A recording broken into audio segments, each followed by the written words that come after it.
So guys, welcome back to the channel. I am with Nick in his third part of this garage. If you did not know, we've done a sort of three-part series on the cars that Nick owns, because he's a rather large car enthusiast, and some of the things I'll tell you, like in this room especially, drooling. We are drooling. Odd stuff, but really cool stuff. We're going to do a walkthrough, show you guys exactly what's in this thing, but if you haven't already, please go and subscribe to Nick's YouTube channel and go and make sure you follow him on Instagram for all the pictures and stuff of these cars, because what I can capture today isn't even a minuscule of what is actually here in the stuff that you do. Isn't here as well. There's a few cars that are not here today. My Aventador SV's not here. My Maybach's not here. Yeah, I love Maybachs. It's so cool. We spoke about it earlier. It's so cool. But we're going to go through a couple of the cars here because some of them are personal dream cars of mine. So this is this is a really big thing. This one, especially right here. This for me as well. We're going to start, mate. We're going to start with this one, and I will point out, huge car enthusiast. We've got cars like Ferraris, and you've seen the videos if you've seen them. You still get well buzzed about cars like this and the Alpinas and all that sort of stuff. That's why that's why you've got these things, is because you're a huge car enthusiast. So we'll start with 1964, 63. So it's a 63. I should know that. Like this is the dream. 63. 63 Impala. 1964 was the one that Easy rapped about, etc., etc. But if you actually watch all of Easy's music and stuff that I grew up on, Boys in the Hood, the film and stuff, Ice Cube drives it at 63 in Boys in the Hood. In Easy's videos, all 63s. Even though they rap about 64s, they're mostly 63s that they're driving. A lot of them are 63s. 64s are the best years in my opinion. I do love a 64 and a 63. I will get a 64 ranked up at one stage whenever I can find a nice one. And then park it right next to this and be like, yes, we've got the goals. The same colour combination as well, black on the outside, red inside. Obviously, this is the original colour combination for this car. It was always black, it was always with the red interior. Full red interior, carpets, dash. It's actually so beautiful inside it. Even like this is red. Look at that. It's on hydraulics, so it bounces. It takes me back to 90's music, 90's films, all that hip hop sort of stuff. Eazy-E, Ice Cube, Dr. Dre. Yeah, like all that cool stuff. And again, I've passionately on the channel gone on about Impala and lowriders and stuff. So when I saw this, I was like, mate, like this is the sickest thing ever. And you were like, I know, it's the sickest thing ever. So yeah, this is like way out there with. Amazing.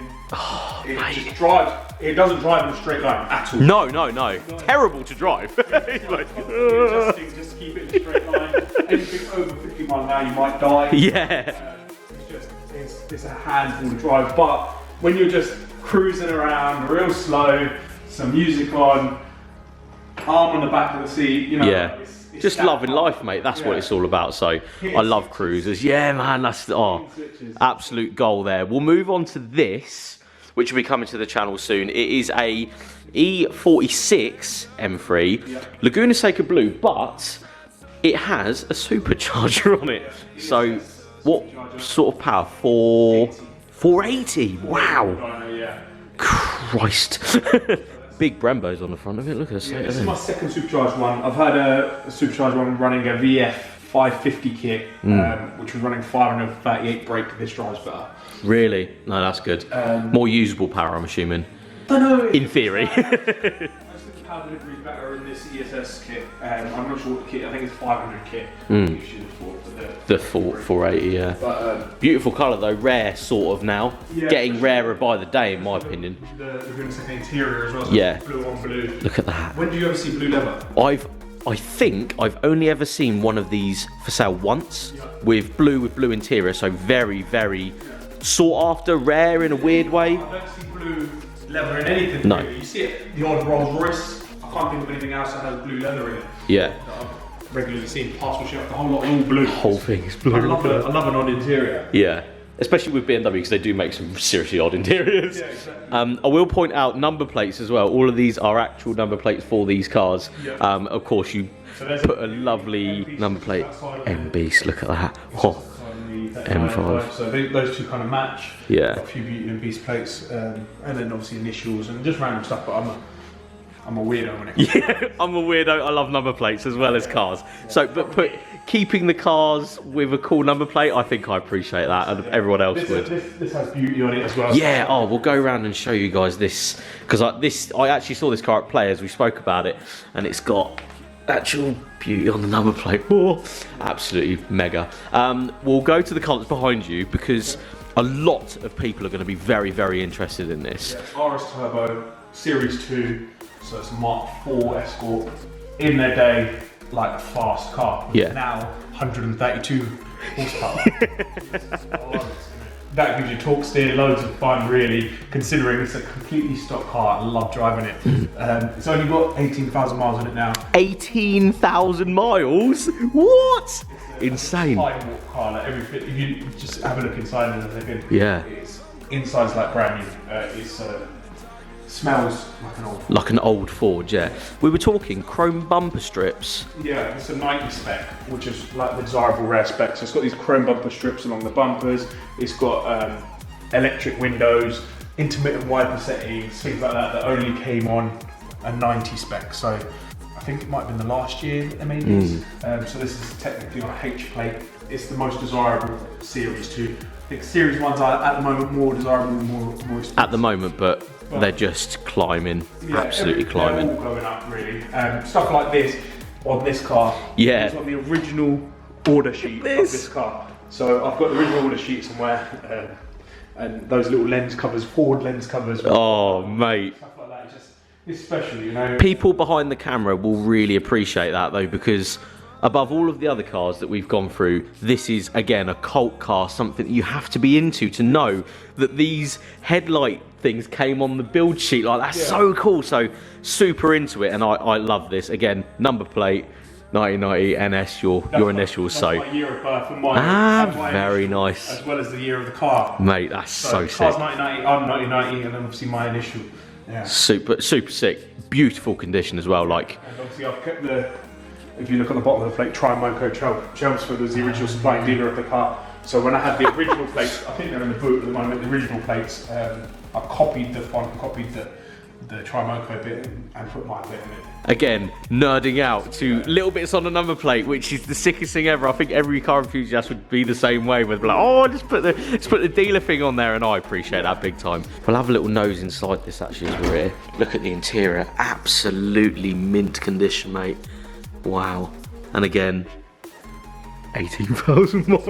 I hadn't even had a life, mate. It was 17 when I bought it. So you have, again, pointing out, you do enjoy these cars. It's not just sat here collecting dust, appreciating in value. You actually drive them, which is and I've had this exactly what we want. 12. Oh, really? So I've done really well out of this. Yeah. Oh, mate, again, like we've said in the previous videos, none of these were actually bought as an investment or knowing exactly where they were going to go. You literally bought them because you like them. Yeah, exactly. Like, and you've put them in here and you've enjoyed them, and then suddenly they've all gone up. This car, if it was at today's price, I definitely wouldn't have. I know for a fact I wouldn't have paid whatever this is worth now. Yeah. Oh, this 18,000 miles is crazy money now. Absolutely crazy money, because it's very sought after. And again, this was bought in an era where they weren't worth as much. They were sort of not necessarily throwaway, but they weren't in the same sort of. To come up, I think. Yeah. Because you couldn't find a clean one at that time. They just didn't really exist. Didn't exist. Starting to get a little bit more scrap heap to sort of classic-ish. Yeah. Future classic maybe at that point. Now they're a bona fide classic car. Yeah. Yeah. And then they're increasing in value, and everybody wants a really clean one as well. Yeah, we'll talk about this, because this has got a really cool story actually, and I really appreciate this. So again, Ferrari Speciale loveliness. Yeah. This is probably the car that you grin so quickly when we talk about this thing. SRI cab, like sick, mate, sick. SRI. Yeah. My dad had one all through me growing up. It was a heap of penises. Yeah. The car I was in the back of as a kid all the time. That's my dad's name, Glenn. So that's his plate on there. I kind of got it for him because for years. I mean, I've only had this car a year. For years, I've been looking for a black 5-door hatch cab, a car that was everywhere. Yeah. Again, throwaway. People were destroying these. They didn't care. In the 90s, they were everywhere. This is my dad's beater that he used all the time. It was battered, rusty, wheel trims missing. It was a state. It was dad's one was an SRI 130. This is a 115. But just because I can't find a 130 I can't find one that's in any condition, let alone good. Let alone good condition. Yeah, this doesn't exist. This level of clean on one of these doesn't exist, in my opinion. It was clean when I bought it. It was a state. It had some Halford's wheels on it. Oh, it was mate. A rustic mess, really. What a shame. Yeah, so the interior is not that great, and stuff like mileage and history didn't matter because it was the only one I could find. Yeah. It's the only one that was for sale that was actually sort of the same. There was 5 of these on every street. Yeah, they were everywhere, but it now means that they're nowhere to be seen because everyone destroyed them. So, yeah, I agree with that. But awesome that you've got this part of the collection and you enjoy it and you use it, and it's like a time capsule for your youth as well. And I appreciate that down to ground. Everyone at home will as well. Yeah. Trying to source a Cavalier GSI to put in this is. Yeah, it's a beautiful little thing, this, and I appreciate cars like this because it's weird and it's got a story behind it. Not everybody now, people that probably watch YouTube, because the people that love the Cav or SRI Cav are in their 40s minimum now. I did through my dad, I suppose, but people that don't really watch YouTube probably don't understand what this is. What is that ugly box? Like, what the hell is this boxy, terrible thing that you paid all this money for? It's not well. Yeah. They don't understand, but it's sentimental more than anything. Not only that, it's this era. These were the 2 cars, an RS Turbo and a Cav SRI were like affordable. People didn't have M3s back then. No. Like now, what you'd consider like fast, sporty, performance, everyday cars that people have, you know, an M3, M4, that kind of stuff. This was that. Era's versions. Yeah. Beautiful though, aren't they? Yeah. Absolutely beautiful. We'll carry on to the last car that's here. Inside there's a few in here. This one is a E30 that's my first E30, but it's a state. It's a state, and we're not looking at that today. that's pending things. That one. Yeah, that's it. This car isn't actually owned by me. It's owned by a good friend of mine, Suki. We went and bought this car together. Went and looked at it. It's got a few little bits, needs a bit of work done here and there, but it's still very, very lovely for the age and stuff. It's a C2 auto. It's not manual or the most desirable one, but it's still lovely. It's just lovely, this shape. Yeah. Value since it was bought. So coming outside, we have an E39 M5. Very, very nice. This. I mean, again, you have to know your cars to know this, in my opinion. It's a very, very nice one, though. You have to know your BMWs especially. Yeah, to know what this is and the V8 in it. It's a facelift. 2002, 2003 was the last year of production. They didn't make a lot in 2003, so it was one of the last ones. An Imola red. I believe only 17 or 19. The exact number, but there is a very low amount in this. In a Mola red. Yeah, so very, very special car that. And something that you daily drive. You drive this as much as you can. Yeah, a lot, because it's outside. I don't like leaving cars outside not driven. Yeah. If they're inside, I don't mind them not being driven too much. But when they're outside, I like to rotate them a little bit. Yeah, understandable, yeah. Plus it's good fun. Like driving that, and then driving that, and then driving that. It's a good laugh, isn't it? We have a individual E90, very special because you can't get this. It doesn't really exist. Yeah, the 4-door M3s are rare in themselves. Being a LCI, which is a facelift model with DCT gearbox, makes it all the more rarer. And then you include the individual extended white leather, called it Platinum.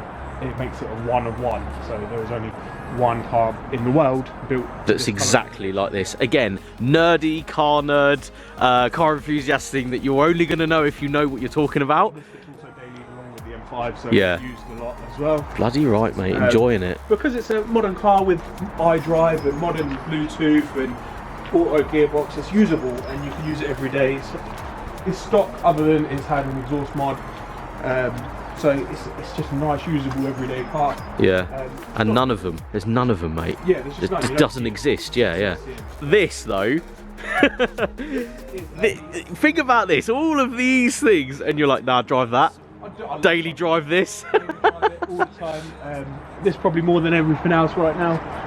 It's just cool though, isn't it? It's just cool. It's a Westminster 4-litre V8 P38.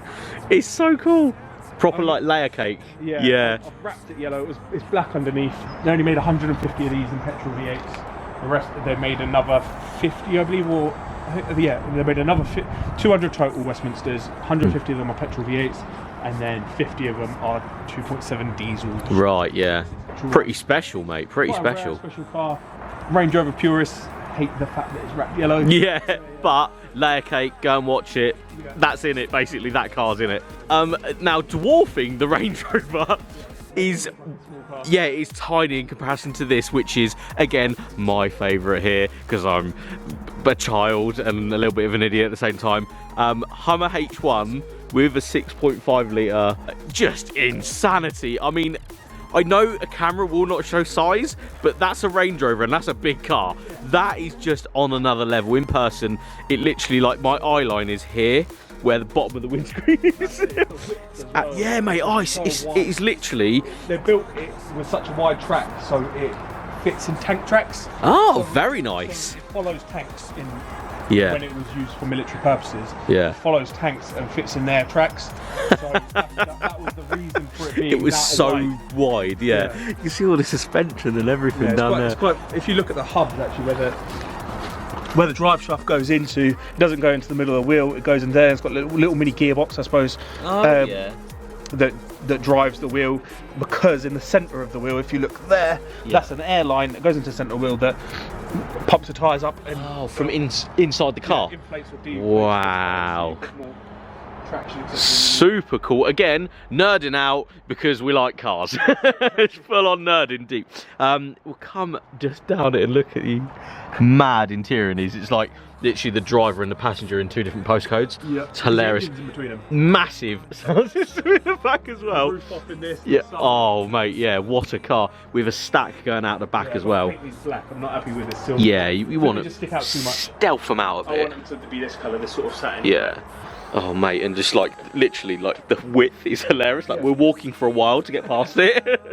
But yeah, mega thing. I've got actually a video on my YouTube if you want to watch it off road.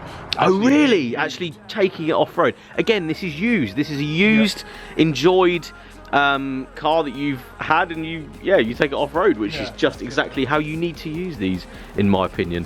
Bloody tyres are absolutely massive. Literally come up to my waist. Huge things. Look how many bolts are like. It's just so industrial and like, yeah, just insanity. Super cool. Look at that, all the Hummer badging. And last but not least, what your most recent purchase? I think this is a Chevy Silverado, dual lease. So it's got the dual rear wheels. As much as I think it's a cool car, it's ugly. Yeah. I only bought it for under the bonnet, which I want to use in the Hummer. Yeah. So Duramax actually was used in the H1 production in 2006 for the Alphas, right, before the end of the Hummer production. So that's a 2003, the Hummer. So they had that normal 6.5 in 2006, and only 1 year they did a Duramax Alpha, which is this engine. So unfortunately or fortunately, this is why this car exists, is that you're going to rip the engine out of it to make a mental version of the Hummer that you actually want to, you know, you could daily drive and stuff, you could enjoy. It's actually usable, because at the moment it tops out about 50-55 mile an hour. I get overtaken by lorries. Yeah. It makes not want to take it anywhere. No, that's it. Further than locally. When you've got a proper engine in it, these Duramaxes are good for like 1,000 foot-pounds of torque. Wow. 450 horsepower. Yeah. So yeah, that engine definitely needs to go in that, because it's heavy, and yeah, you can enjoy yourself a lot more in it. Yeah. The camera will not depict how large this thing is, but as you walk down, it takes a while to get to the back of it. Yeah, like we're still walking, and we're slightly at the back. 5-4 sheets in a flat. Mate, like it's that big. Sheer insanity. So guys, I'm going to end the video here. Please go and check out Nick's channel and his Instagram. Absolute legend, huge car enthusiast with a mad collection. Again, if you've got this far in the video, you'd have go back and see all of the other videos that we've done on a 3-part series on his full garage tour. Thank you so much for watching, and I'll see you on the next one.